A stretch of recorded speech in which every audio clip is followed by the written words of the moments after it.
ضد آفتاب توکوبو از اون ضد آفتاباییه که من تا آخرش رو استفاده کردم و هیچکی بهتر از من نمیتونه این ضد آفتاب براتون نقد کنه، چون این دومی یا فکر کنم سومین ضد آفتابیه که ازش تموم کردم و الان میتونم نظر قطعیمو نسبت بهش بگم.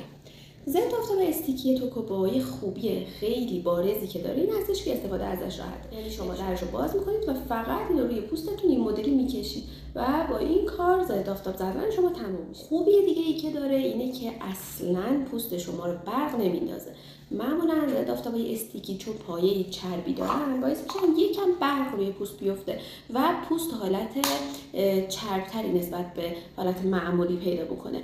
اما ضد آفتاب استیکی توکوبو من با اطمینان بهتون میگم که اصلا پوستتون رو چرب نمیکنه و شما حتی میتونید از روی آرایشتون هم اینو بزنید موقعی که میخواید ضد آفتابتون رو تمدید بکنید و هیچ مشکلی باهاش نداشته باشید. از نظر محافظتش کامله، ولی اینو در نظر داشته باشید که ضد آفتابای استیکی رو چند لایه باید روی پوستتون بزنید تا محافظت کامل رو ایجاد بکنه. SPFش SPF 50 و PA4 مثبت هستش، یعنی از لحاظ فاکتورهای محافظتی خیلی کامله. تنها ایرادی که من از این ضد آفتاب میتونم بگیرم اینه که خیلی زود تموم میشه. اگه تو هم دوست داری یه ضد آفتابی داشته باشی که هیچ وقت ازش خسته نشی و راحت استفادهش بکنی، حتما یه دونه از این ضد آفتابای استیکی توکوبو رو داشته باش. اگه دوست داری نقدای بیشتری از من ببینی، حتما کانالمو سابسکرایب بکن.